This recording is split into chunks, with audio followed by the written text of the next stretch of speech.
So in today's class, we are going to proceed with our next exercise, that is exercise 3.5. The first question is, which of the following pair of linear equation has unique solution, no solution और infinitely many solution?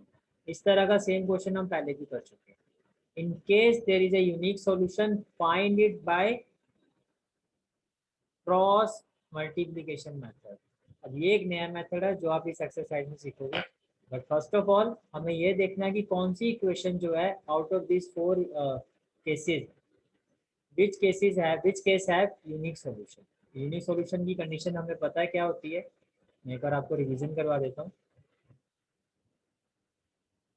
Till now we have already studied that if two lines intersect, अगर दो line intersect करती हैं, in that case उनका जो solution होता है वो यूनिक सॉल्यूशन होता है. और यूनिक सॉल्यूशन की जो कंडीशन होती है, यूनिक सॉल्यूशन की जो कंडीशन होती है वो क्या होती है, a1/a2 not equal to b1/b2.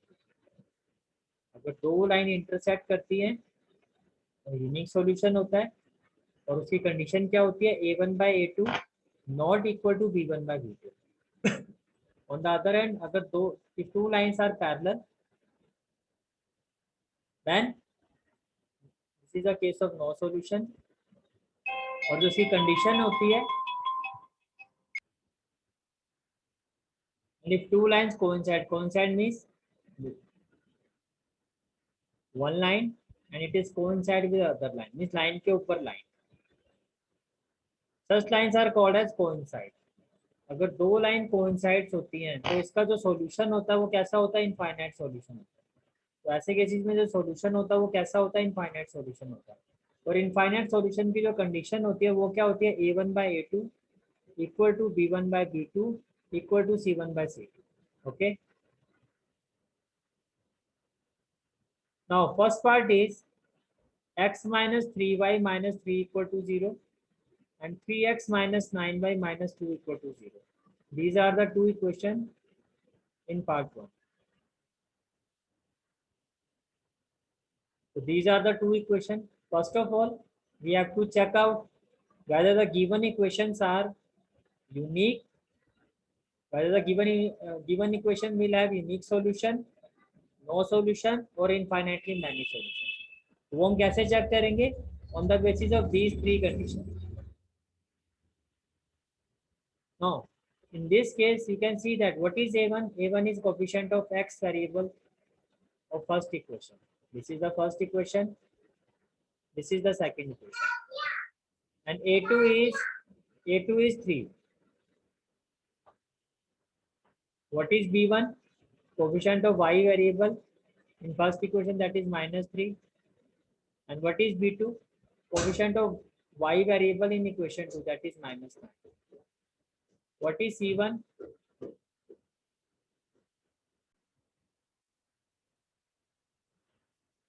c1 आपका हो गया -3, c2 आपका हो गया -3. Now a1/a2, that is 1/3, b1/b2 -3/-9. Again जब इसको सिंप्लीफाई करोगे, माइनस से माइनस कैंसिल, 3 1 जा 3 और 3 3 जा 9. ये भी 1/3 हो गया, ये भी 1/3. तो a1/a2 b1/b2 के इक्वल है. अब out of these two which one is the case, वो डिपेंड करता है c1/c2. अगर आप c1/c2 देखो, ये -3/-2, that is 3/2. So it means a1/a2 is equal to b1/b2 but not equal to c1/c2. तो ये जो है हमारा नो सॉल्यूशन. ये क्या हमारा no solution in which lines are parallel. Part 2, 2x plus y equal to 5 and 3x plus 2y equal to 8.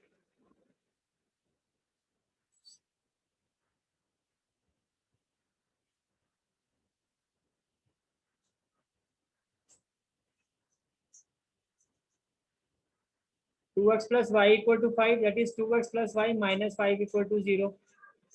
3x plus 2y equal to 8, that is 3x plus 2y minus 8 equal to 0. Again a1/a2, that is 2/3.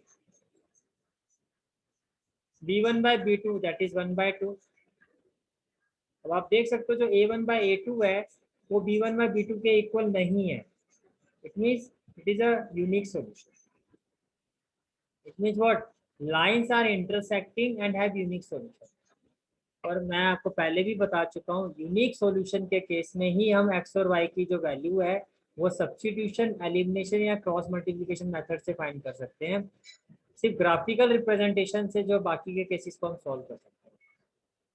Substitution, elimination और unique solution से ही हम जो algebraic presentation होता है, algebraic ये जो अलजेब्रिकल method होते हैं इनसे हम एक्स और वाई की वैल्यू फाइंड कर सकते हैं। अलजेब्रिकल मेथड से हम उन्हीं क्वेश्चंस की वैल्यू फाइंड कर सकते हैं जिनका यूनिक सॉल्यूशन है। ठीक है, अब हमें जो फाइंड करना है इस केस में, इस क्वेश्चन में, वो क्रॉस मल्टीप्लिकेशन। अब क्रॉस मल्टीप्लिकेशन में देखो क्या होता है। फर्स्ट ऑफ ऑल जो आपकी गिवन इक्वेशन है, मेक श्योर दैट आप इक्वल टू में जीरो करो। नहीं, जो आप गिवन इक्वेशन था उसको इस तरह से लिखना है कि इक्वल टू में जीरो। मीन्स कांस्टेंट अगर क्वेश्चन में गिवन नहीं है तो उसको आपको इस तरह से रिप्रेजेंट करना है कि जो आपका कांस्टेंट है वो भी लेफ्ट हैंड साइड में शिफ्ट हो जाएगा। तो जब आप यूनिक क्रॉस मल्टीप्लिकेशन मेथड को स्टार्ट करने का जो पहला स्टेप है कि दोनों ही इक्वेशन की राइट हैंड साइड में जीरो होना चाहिए। अब आपका, आपके पास क्या क्या है, जो दो इक्वेशन है इसमें क्या क्या है, एक तो एक्स वेरिएबल है, एक वाई वेरिएबल है और एक कांस्टेंट है। जो कांस्टेंट है इसको हम वन से रिप्रेजेंट करते हैं। मैं फिर से रिपीट कर रहा हूँ, हमारे पास दोनों इक्वेशन में क्या क्या है, एक्स वेरिएबल, वाई वेरिएबल, और जो कांस्टेंट वाला पार्ट है उसको वन से रिप्रेजेंट करते हैं। This is the second step. Third step, x variable के कोफिशिएंट दोनों इक्वेशंस के क्या है, 2 और 3, 2 एंड 3, ये आपने लिखा। वाई वेरिएबल के जो कोफिशिएंट है वो दोनों इक्वेशंस के क्या क्या है, 1 और 2, 1 और 2। कांस्टेंट जो है उसके कोफिशिएंट थे, कांस्टेंट कौन कौन से हैं, फर्स्ट इक्वेशन का जो कांस्टेंट है वो -5 है और सेकंड इक्वेशन का जो कांस्टेंट है वो माइनस है। ये आपका थर्ड स्टेप है। ठीक है, अब सॉल्व कैसे करना है। जब आप एक्स, आपने लिखा एक्स वेरिएबल और उसके नीचे आपने एक लाइन लगाई इस तरह से, एक्स वेरिएबल के केस में आप इसके कोफिशिएंट को कवर करो तो आपके पास क्या बचा, 1 2, तो आपने लिखा 1 2, -5 -8। फिर जो वाई वेरिएबल वाला जो केस है आपका, उसको आपने नेगेटिव साइन से रिप्रेजेंट करना है। फिर डेरिवेशन का फॉर्मूला होता है, डेरिवेशन आपके सिलेबस का पार्ट नहीं है तो मैं आपको, अगर जब क्रॉस मल्टीप्लिकेशन की आप डेरिवेशन करोगे तो आप देखोगे कि जो वाई वेरिएबल है वो नेगेटिव साइन में आता है, but that is not a part of your syllabus. तो डायरेक्टली मैं आपको बता रहा हूँ कि किस तरह से आपको अप्लाई करना है। First of all write down the x variable और एक्स वेरिएबल के कोफिशिएंट को हाइड कर दो। तो आपके पास क्या बचा, 1 2 और -5 -8। देन जो वाई वेरिएबल है उसको हमने नेगेटिव साइन के साथ लेना, लाइक दिस, और वाई वेरिएबल के कोफिशिएंट को हाइड करना है। Now we are left with 2 3 -5 -8। उसके बाद जो कांस्टेंट है, कांस्टेंट को लिखा और इसके जो भी कांस्टेंट है दोनों इक्वेशंस के, उसको हाइड कर रहे हैं। Now we are left with 2 3 1 2। मैं फिर से रिपीट कर रहा हूँ, एक्स वेरिएबल को लिखा और इसके कोफिशिएंट को हाइड कर दिया। Remaining coefficients are 1 2 -5 -8। Y variable को कैसे लिखना है, विद नेगेटिव साइन, और इसके कोफिशिएंट को हाइड करोगे, we are left with 2 3 -5 -8 and at last constant 1। तो इसमें इसको हाइड करोगे इसके कोफिशिएंट को, we are left with 2 3 and 1 2। अब सॉल्व किस तरह से करना है, एक्स के केस में 1 इंटू -8, फिर with negative sign, with negative sign 2 into -5, 1 into -8 with negative sign, 2 into -5, -y, same pattern, 2 into -8 and then with minus sign,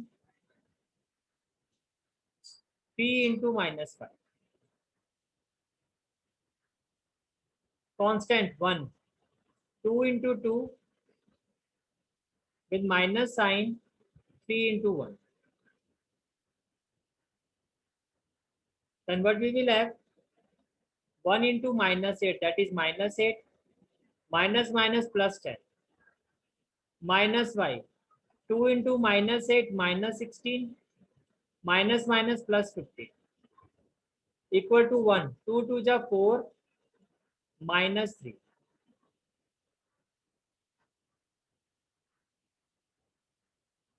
x upon 10 minus 8 क्या रिटर्न करेगा आपको 2 minus y upon minus 16 plus 15 minus 1 equal to 1 by 1. अब देखो ये आपके पास ये तीन conditions है या तीन फ्रैक्शंस है. अब आप कोई भी दो फ्रैक्शंस को यूज कर सकते हो सॉल्व करने के लिए. मीन्स आप इन दोनों को एक साथ ले सकते हो, आप सेकंड और थर्ड फ्रैक्शन को एक साथ ले सकते हो, या फर्स्ट और थर्ड फ्रैक्शन को एक साथ ले सकते हो. अब आपको वेरिएबल्स की वैल्यू फाइंड करनी है. अगर मैं इन दोनों को एक साथ लेता हूँ तो दोनों ही वेरिएबल्स में फ्रैक्शन है. I want be able to get the value of x और y. So what I need to do, I need to solve x variable fraction with the constant, then I will get the value of x. Similarly, y variable fraction with constant, and then I will get the value of y variable. That is x by 2 equal to 1 by 1. What we will have? X equal to 2. Then y by 1 equal to 1 by 1. Y equal to 1. And this is the answer of this question. Okay. Now let's move to the third part. Third part is 3x minus y by equal to 20 and 6x minus 10y equal to 40. 3x minus 5 by equal to 20. It can be written as 3x minus 5 by minus 20 equal to 0. 6x minus 10 by minus 40 equal to 0. Now a1 by a2. 3 by 6, 1 by 2. b1 by b2. Minus 5 by minus 10. Again 1 by 2. c1 by c2. Minus 20 by minus 40. That is again 1 by 2. Now you can see that a1 by a2 is equal to b1 by b2 is equal to c1 by c2. It means it is again a case of infinitely many solutions. We can't solve these two equations by cross multiplication method, because to solve two equation by cross multiplication method, their solution should be a unique solution. Lines are coincide and have infinite solution. Part 4.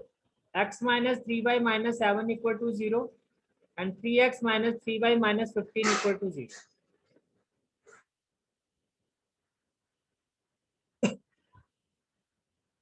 a1 by a2, that is 1 by 3. b1 by b2, minus 3 by minus 3, that is again 1. You can see that a1 by a2 is not equal to b1 by b2. ये equal नहीं है. It means again lines are intersecting and have unique solution. अब अगर ये unique solution है, means we can solve these equation by cross multiplication method. तो first step मैंने क्या बताया, equal to में 0 होना चाहिए, जो हम already simplify कर चुके थे. सेकेंड स्टेप मैंने कहा था कि x को लिखो, y लिखो और कांस्टेंट. कांस्टेंट का मतलब 1. x के केस में x के कोफिशिएंट 1 3, y के केस में y के कोफिशिएंट -3 और -3, और कांस्टेंट के केस में -7 और -15. Now when we solve x, तो जो उसके कोफिशिएंट है वो आपको हाइड करना है. We are left with -3 and -7 -15. In case of a y को आपने भी नेगेटिव साइन लेना है. इसके कोफिशिएंट को अगर आप हाइड करते हो तो 1 3 -7 -15. देन कांस्टेंट, अगर इसको हाइड करते हो तो then 1 3 -3 -3.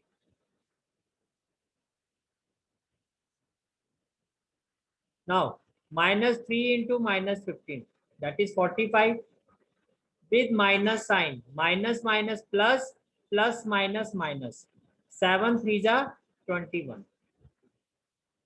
1 into -15, that is -15 with minus sign, minus minus plus 7 3 जा 21 equal to constant 1 into -3 that is -3 with minus sign minus minus plus 3 3 जा 9.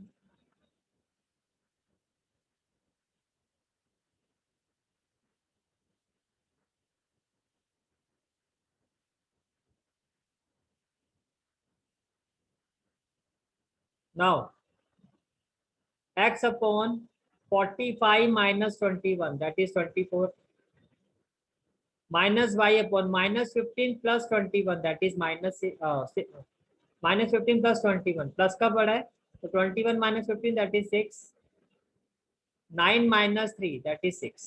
Again we have three fractional value. To find the value of x and y, it is important that we equate x variable fraction value with the constant. Similarly, y variable fraction value also with the constant. जब आप x by 24 को 1/6 से equate करोगे, x by 24 equal to 1/6, what we will have? X will be equal to what? 24 1 जा 24/6 like this.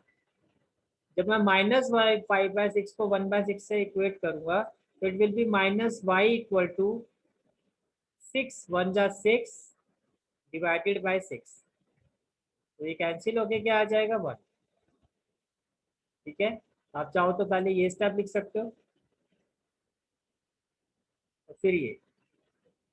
Similarly first of all this step and then this. So 6 4 जा 24. So value of x will be equal to 4 and value of y will be equal to -1. तो इस question में आपने ये सीखा कि cross multiplication method को किस तरह से क्रॉस मल्टीप्लिकेशन मेथड का यूज करके हम दो लीनियर इक्वेशंस को सॉल्व करते हैं. ठीक है, पर वो कब होगा? जब उनका सॉल्यूशन जो होगा यूनिक होगा. तो यूनिक सॉल्यूशन कब होगा? when a1 by a2 not equal to b1 by b2. Now second question is, for which value of a and b does the following pair of linear equation have an infinite number of solution?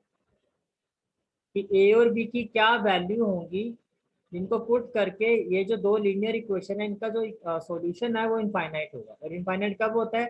when a1 by a2 equal to b1 by b2 equal to c1 by c2.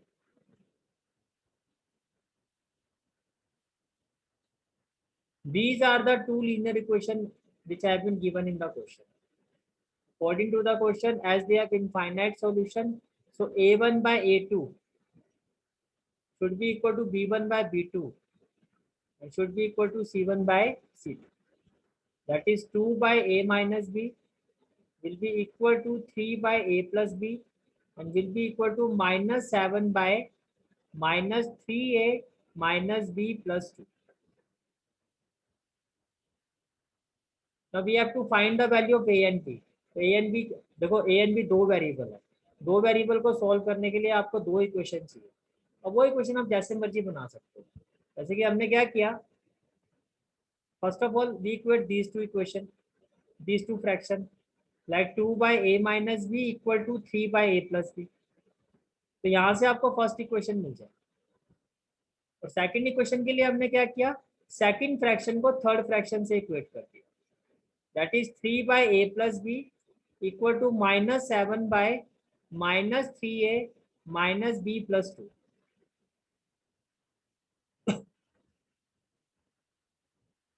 तो अगर आप cross multiply कर तो what we will have 2 into this 2 into a 2a plus 2 into b 2b equal to 3 into a 3a minus 3 into b minus 3b. So now 2a plus 2b minus 3a plus 3b equal to 0. Minus 3a plus a 2a that is minus a plus 3b plus 2b that is plus 5b equal to 0. आगे देखो, 3 into minus 3a minus 9a, 3 into minus b minus 3b, 3 into 2 plus 6. Equal to -7 into a, -7a plus -7 into b, 7b, -9a -3b plus 6. When minus a shifted to the left hand side, it will be plus 7a. Minus 7b when shifted to the left hand side, it will be plus 7b equal to 0. Minus 9a plus 7a, that is minus 2a. 7b minus 3b, that is 4b plus 6 equal to 0. Now this is the first equation, minus a plus 5b equal to 0. But in this equation, from this equation you can say that it can be further simplified. अभी आप इसको और simplify कर सकते हो, तो जितना आप सिंप्लीफाई करोगे सॉल्व करने से पहले उतना ही आपके लिए कैलकुलेशन इजी होगा. This equation is -2a plus 4b plus 6 equal to 0. From all these three terms of this equation, we can take 2 as a common term, or you can say that divide this equation by 2, because 2, 4, 6 all are the multiple of 2. So when we divide the complete equation by 2, तो -2 को जब आप 2 से divide करोगे, it will be cancel out, we will have -a. 4 को जब आप 2 से डिवाइड करोगे, we will have +2b. 6 को जब आप 2 से डिवाइड करोगे, we will have +3 equal to 0. That is equation number 2. Now solving 1 and 2 equation. -a plus 5b equal to 0. -a plus 2b plus 3 equal to 0.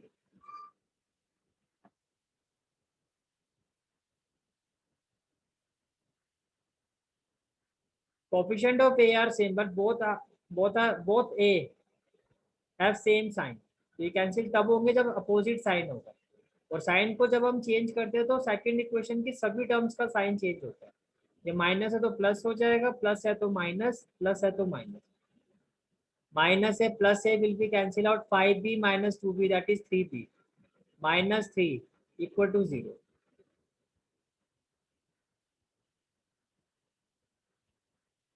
3b equal to 3, तो b will be equal to 1. b किसके equal होगा? 1 का. जो भी b की value आ रही है इसको फर्स्ट इक्वेशन में पुट कर दो. इसमें पुट कर दो फर्स्ट इक्वेशन में.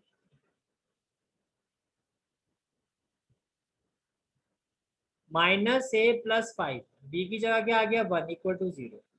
तो -a will be equal to -5. Minus and minus will be cancel out. Finally a will be equal to 5. A will be equal to 5.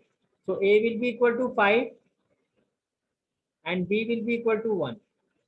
So to have infinite solution, value of a should be equal to 5 and value of b should be equal to 1. This is the first part of question number 2. Now let's proceed with our second part. For which value of k will the following pair of linear equation have no solution? k की क्या value हम put करें so that जो given linear equations हैं ये no solution का case बन जाए. नो सॉल्यूशन का केस कब होता है?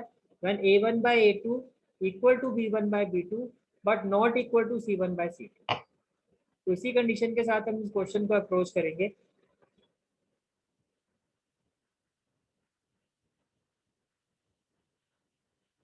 This is the first equation, the 3x plus y minus 1 equal to 0, and this one is the second.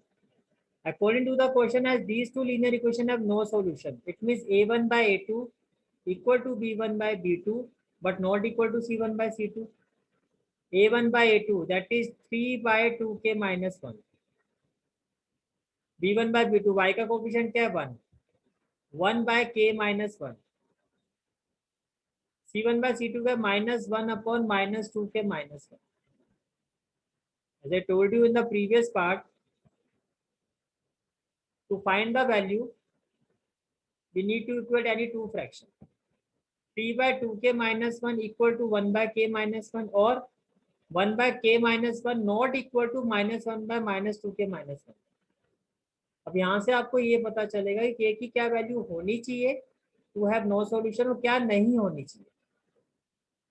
तो 3 into k that is 3k, 3 into -1 -3 equal to 2k into 1 2k minus 1 into 1 minus 1, 3k minus 2k equal to 3 minus 1 that is k equal to 2. तो k की value 2k equal होनी चाहिए.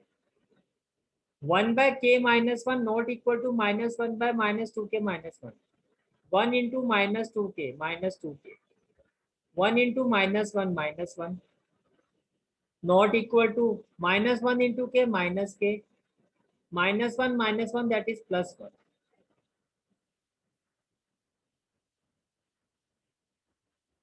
minus 2k plus k. 1 plus 1. minus 2k plus k क्या return करेगा आपको? minus k which is equal to 2. तो k is not equal to -2. तो k 2k equal होना चाहिए और -2k इक्वल नहीं होना चाहिए, तभी लीनियर इक्वेशन का जो सॉल्यूशन है वो क्या होगा? No solution. Okay, next is question number 3. द क्वेश्चन इज solve the following pair of linear equation by the substitution and cross multiplication method. 8x plus 5y equal to 9, 3x plus 2y equal to 4. Substitution तो आप already देख चुके हो. Cross multiplication इस exercise का कंसेप्ट है, वो मैं आपको बता देता हूँ. 8x plus 5y, चलो दोनों से ही करवा देते हैं. पता लगा आप सब्स्टिट्यूशन ही भूल चुके हो. 8x plus 5y equal to 9. And second equation is 3x plus 2y equal to 4. किसी एक इक्वेशन से x या y वेरिएबल की वैल्यू फाइंड करनी होती है. तो अगर मैं इस इक्वेशन को देखूं तो इस इक्वेशन से सेकंड इक्वेशन से मैं y वेरिएबल की वैल्यू अगर मैं फाइंड करता हूं, that is 2y is equal to 4 minus 3x. Can I say that y will be equal to 4 minus 3x by 2. अब सेकंड इक्वेशन से मैंने y वेरिएबल की वैल्यू जो फाइंड की है, I will put this value in first equation in place of this value. You can see that from the second equation 2y is equal to 4 minus 3x, so y will be equal to 4 minus 3x by 2. जो भी y की value आई है, put this in equation number 1 in place of this y. 8x plus 5 in place of y we will put 4 minus 3x by 2 equal to 9. 8x plus 5 4 are 20 minus 5 3 are 15x upon 2 equal to 9. 2 into 8x that is 16x plus 20 minus 15x by 2 equal to 9. 16x minus 15x that is x plus 20, 9 to the 18. So x will be equal to 18 minus 20 and it is equal to -2. तो x की value तो आ गई आपकी -2. और जो भी x की value आई है वो हम इक्वेशन 2 में पुट करते हैं. तो y क्या होगा आपका? y will be equal to 4 minus 3 into -2 by 2. That is 4 minus 3 minus 2 क्या हो जाएगा? +6 by 2. 6 plus 4 10 by 2 and finally it is equal to 5. y आपका हो गया 5. ठीक है, y will be equal to what? 5. So this is question number 3. In the next class we'll proceed with question number 4. Okay, which is a very important question.